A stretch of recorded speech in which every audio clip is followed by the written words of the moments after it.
જે મિત્રો આ અજયભાઈ અશોક બાપુ ખુમાણ ગામ ઠવી અને એની આપણે આ મુલાકાત કરી અને એની મેં કીધું એમ આ 1100 વીઘા એટલે લગભગ 300 થી 400 એકર જમીન અને આ બધું હરિયાળું અને ઓલું આપણે આગળ જે ઉતાર્યો બોલો કે એમાંય પણ એની જ વાડી હતી અને હવે આ બગાયત ખેતીનો મોટો અનુભવ અને લોંગ ટાઈમ એટલે લગભગ લાંબા ટૂંકા વર્ષોથી આ બાગ બગીચા રોપડા કલમ એની પ્રવૃત્તિમાં એ લોકો જોડાણા છે. તો આપણે એને અજયભાઈને થોડુંક પૂછ્યું કે ભાઈ આ કઈ રીતની પ્રવૃત્તિ કરો છો, કઈ રીતે આ આંબાના રોપડા બનાવો છો, તો આપણા દર્શક મિત્રોને થોડીક માહિતી આપો મારા વાલા. એવું છે ઘનશ્યામભાઈ કે આપણે જૂના 1400 આંબાનો બગીચો તો બહુ જૂનો ગામમાં આપણે બગીચા જોયા એ હા સમજાઈ ગયું એ વર્ષો જૂના, એમાં જૂનું અંતર 30 બાય 35 ના ગાળે અને અત્યારે એમાં આપણે દવા બવા અને જે જીવજંતુની હોય એ છાંટીને એ વર્ષોથી એ બધું હાલતું આવે છે. અને આ જે આપણે 1000 આંબાનો બગીચો છે જે આ રોપડા દેખાય આ થી 6 વર્ષના આંબા છે આ બધા અને આ ડુંગરાની જમીનને આંબા બહુ ભાવે એટલે એ પ્રમાણમાં આનો ગ્રોથ સારો છે. આ હુકા આંબા કે એટલે આ ભાઈ અહીંયા હુકા આંબાની કેરી આપણે ધરમપુર ને વલસાડ ને વાપી ને જ્યાંથી આવે સુરત ને ભાવનગર અમદાવાદ બરોડા રાજકોટમાં એમ આ અજય બાપુ કહે છે કે આ ઘનશ્યામભાઈ અમારા સૂકા આંબાની કેરી અને આ કેરી તમે ખાવ પછી ઠવી હોય વીરડી હોય કાતરોડી હોય કે કુંડલા તાલુકાનું કોઈ પણ ગામ હોય એની કેરીમાં કાંઈ ઘટે જ નહીં. જજાદ હોય પછી ફિફાદ હોય કોઈ પણ ગામની કેરી લ્યો એટલે સુરતની અંદર નામથી વેચાય એવી આપણને માહિતી આપું. જય માતાજી. અને આ જે આખો બગીચો છે 1000 આંબાનો બગીચો એ મારથી મોટા વિજયભાઈ સંભાળે છે. આ બગીચો આખો ઓર્ગેનિક છે, આમાં આપણે દવા નથી છાંટતા, કોઈ દવા બવા નહીં છાંટવાની. અને એ ભાઈ MSc વનસ્પતિ શાસ્ત્રમાં કરેલું છે અમદાવાદ ગુજરાત યુનિવર્સિટી અને અત્યારે PhD ભાઈ આંબામાં જ કરે છે. એમાં આખા ગુજરાતમાંથી અલગ અલગ જિલ્લામાં આંબા બગીચા સિલેક્ટ કરેલા, એમાંથી ધૂળના સેમ્પલ લેવાના, કેરીનું સેમ્પલ લેવાનું અને એ પ્રમાણમાં રિસર્ચ કરે છે કે ભાઈ કયા બગીચાના શું ફેરફાર ને બધા ભેદભાવ છે. તો એ રીતે આ તમે આ બધું બાગ બગીચાની ચાકરી કરી અને લોકો સુધી સારી વસ્તુ અને કોઈ ખાતર બી કોઈ દવા છાંટ્યા વગરનું આજે ફળ તમે ભૂગાડો એ બદલ તમારો પણ ખૂબ ખૂબ આભાર. તો મિત્રો આવા આંબાની કેરી આપણે ખાવું તો કેન્સરની ટકાવારી ઘટશે અને આપણા ઘરમાં છોકરા માંદા નહીં પડે. તો આવી કેરી ગોતી અને હવે આપણે ખાવાની છે. કોઈ દવા છાંટેલું કોઈ બહુ વધારે પડતું પાણી પાયેલી કેરી ખાવાની નથી. ચાલો તો મારા વાલા આવી જમાવટ છે આ હુકા આંબાની જે આપણે કહીએ કેરી અને મોજે દરિયા કરવાના બધાને આ કેરી ખાય. આવો ઉનાળામાં કેરી ખાવ, ઉનાળામાં કેરી ખાવા હવે આવી ને એમ તમારો મોટો બગીચો ભાળી ગયા. હવે અમારા મિત્રો કહે કેરી ખાવી તો કે હાલો ભાઈ હવે અમે જઈએ અજય બાપુની વાડીએ, ગામ ઠવી, તાલુકો કુંડલા ને જિલ્લો અમરેલી. સગુણાબેનને સાસરે વળાવે છે, તાર ભાઈ વગરની બેન સાસરે જાય છે અને ઈ ત્યાં ગાય છે. એ આજે 360 ગાઉ મારું સાસરું રે, યા મારી કોણ લે સંભાળ. 360 ગાઉ મારું સાસરું રે, આજે કાકા રે કુટુંબે મારું કોઈ રે નથી. એ નથી મારે માડી જાયો વીર, આવું કાકા રે કુટુંબે મારું કોઈ રે નથી. એ આજે વેરીઓ હતા ને એને તમે વેવાયો કર્યા, દુખડા દેશે અપરમ પાર. આજ દીકરી કહું ને પિતાજી સાંભળો રે, આજે દીકરી કહું ને માતાજી સાંભળ રે. એ આજે મામા રે મોસાળે મારું કોઈ રે નથી મારે માડી જાયો વીર. આજ ભલે આવે ને વીરો મારો સાંભળ રે, નથી મારે રાખડીનો બાંધનાર, આવું મામા રે મોહાળે મારું કોઈ રે નહીં. આજે દીકરી કહું ને માતાજી સાંભળ રે. એ આજે 360 ગાઉ મારું સાસરું રે, ન્યા મારી કોણ લે સંભાળ્યું. આ દીકરી કહું ને માતાજી સાંભળો રે, યાદે યજમલ કહું ને દીકરી સાંભળો રે. ઘણો સમય વયો જાય પછી અજમલ રાજા રામદેવ પીર બાપાનો જન્મ થઈ જાય, વિરમદેવનો જન્મ થઈ જાય. પછી ધીરે ધીરે મોટા થતા જાય એટલે રામદેવ પીર બાપાના લગ્ન આવે. એટલે અજમલ રાજા પ્રધાનને કહેશે કે પ્રધાન, હવે રાજમાંથી રત્ના રાયકાને બોલાવો. એટલે રત્નો રાયકો આવે છે. એટલે અજમલ રાજા એવું કહેશે કે હવે એક મનવેગી હાંડ લઈ અને રાયકા તું પિંગલગઢ જા. એટલે એ સગુણાબેનને તેડવા જાય છે.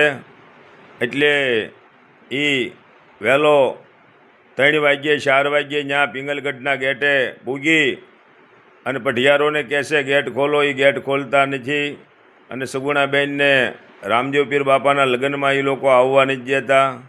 અને પછી ત્યાંથી એ લોકો પ્રાણે જીત કરી નીકળે. એટલે એ સાસરિયા પક્ષવાળા માણસો મેકી અને સગુણાબેનનો ભાણિયો હોય અને એનો સામાન હોય એ ભાણિયાને મારી નાખે અને સામાન લૂંટી લે અને વસ્ત્રો તેને આડાવડા ફગાવી દે. અને પછી ત્યાં સગુણાબેન રામદેવ પીર બાપાનું સ્મરણ કરે છે. એ આજે વગડે લૂંટાણી વીરા તારી બેનડી રે. એટલે રાતના એ સમય હોય એટલે રામાપીર બાપા સૂતા હોય, મીંઢોળ બાંધેલો હોય તોય જાગી અને માતા મીંડલને દેને કહેશે કે માતા મીંડલ દે, આજ બેન સગુણા મને સપનું આવ્યું કે વગડે લૂંટાઈ રહી છે. એ કે એ સપના હાસા અને ખોટા હોય. માતા કહેશે ભાઈ તું હોઈ જા. એ કે નહીં. એ કર લંબાવી અને બેન સગુણાને એના બધુંય કપડાનું બપડાનું કમ્પ્લેટ કરી અને ત્યાં ઘોડી લઈ અને જાય છે. અને બેન કહેશે, રામદેવ પીર બાપા પૂછે છે કે બેન તારું હું લૂંટાણું એ મને કહે. પણ એ મીઢોળ બંધો ભાળી અને બેન થોડું ખોટું બોલે છે. એ આજે ગઢો રે બુઢો રે વીરા મારો સાંડીયો રે, ફાટલો તૂટલો સામાન. આજ ગઢો રે બુઢો રે વીરા મારો સાંડીયો રે. એટલે રામદેવ પીર બાપા બધું કમ્પ્લીટ કરી અને બેનને વસ્ત્ર પહેરાવી અને ભાણિયાને હરજીવન કરી અને પછી રત્ના રાયકાને પૂછે છે કે ભાઈ તને કાંઈ તકલીફ નથી થઈ ને? તે કે નહીં, પણ એ જે સોર તમને મળ્યા હતા એને હું ગમે એમ કરી અને ગોતું અને દિલ્હીના શોકમાં મારું તો જ બકે. આજ મિત્રો તમે જાઓ તો એ સોરનું બાયું એ આડિયું ફરી અને પીર બાપાને રોકે છે કે પ્રભુ મારો સુડલો ભાંગશો તો આજ હિન્દવો પીર એટલે રણુજાનો રામ એનું મંદિર ત્યાં દિલ્હીની અંદર બનાવ્યું છે. એ સોરો એવો અમારો રણુજાનો રામ એનો પ્રતાપ છે. એટલે પછી બેન લગ્નમાં આવી અને રાજી ખુશીથી બેન લગ્ન કરવા આવે છે અને રામાપીરની જાન હસી ખુશીથી એ જાય છે સોઢા રાજાને ત્યાં. અને રામદેવ પીર અછેવાળે નેતલ દેરને પરણવા જાય છે. અને પછી રામાપીર પરણી અને આવે છે. અને પછી પઢિયારો એક દિવસના સમયે રામાપીરના પગમાં પડી જાય છે. મારા વાલા હે આવા આરતી રે ટાણે રે વેલા આવજો, આવજો આવજો અજમલના કુંવર રે રણુજાના રાજા. આરતી રે ટાણે રે વેલા આવજો. હે આવા માતા રે મીંડલ દે કાગળ મોકલે, પિતા અજમલજી જુએ તમારી વાટ રે રણુજાના રાજા. હે તમે આરતી રે ટાણે રે વેલા આવજો. હે એવી બેની રે સગુણા કાગળ મોકલે, હે એવી બેની રે સગુણા કાગળ મોકલે. એ લાશા લક્ષ્મી જુએ તમારી વાટ રે રણુજાના રાજા. હે તમે આરતી રે ટાણે રે વેલા આવજો. હે તમે ધૂપને રે ધુવાડે વેલા આવજો. હે એવા હરજી રે ભાટી રે કાગળ મોકલે, હે એવા હરજી રે ભાટી રે કાગળ મોકલે. એજી હરભુજી તો જુએ તમારી વાટ રે રણુજાના ઈ રાજા એ તમે આરતી રે ટાણે રે વેલા આવજો હેજી આવા ડાલી રે ભાઈ વિલાસા મોકલે આવા ડાલી રે ભાઈ વિલાસા મોકલે એ માતા મિંડલ દેવ જુએ તમારી વાટ રે રણુજાના ઈ રાજા એ તમે આરતી રે ટાણે રે વેલા આવજો એ તમે આરતી રે ટાણે રે વેલા આવજો.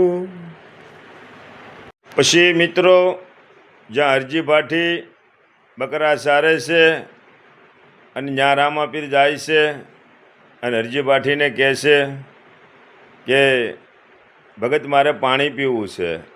અરે ભલા માણા, અહીંયા તો મારા બકરાય છે ને હું કેટલી 10-15 વાડીએ ફરું તઈ મારા બકરા પાણી પીવે.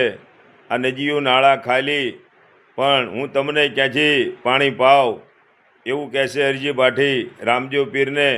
પણ હરજી ભાઠીને ખબર નથી આ કોણ છે. એવી રીતે રામદેવ પીર અંધાર પછેડો ઓઢી અને હામાં ઊભા રહેશે. એટલે એક ગ્લાસ આપે છે કે ઓલી નદીમાં જાઓ અને ત્યાં વીરડો કરો, એટલે થોડો ઘણો વીરડો કરશો એટલે પાણી આવશે.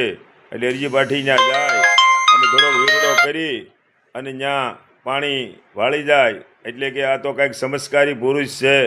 એટલે પાણી પી અને રામાપીર કહેશે કે હવે હરજી ભાઠી મારે દૂધ પીવું છે. અરે મારા બધા બાકરા પાંકડા છે, હું દૂધ તો ક્યાંથી પાવ?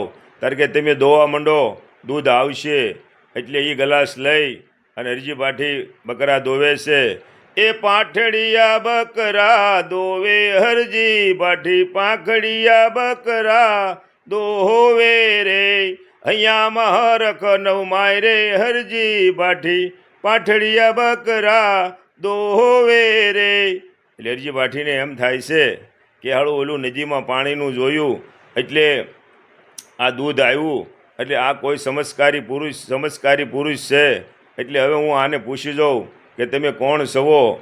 એટલે ન્યા રામદેવ પીર બાપા એવું કહે છે કે હું રણુજાના અજમલ રાજાના પુત્ર રામદેવ સૌ મારા વાલા.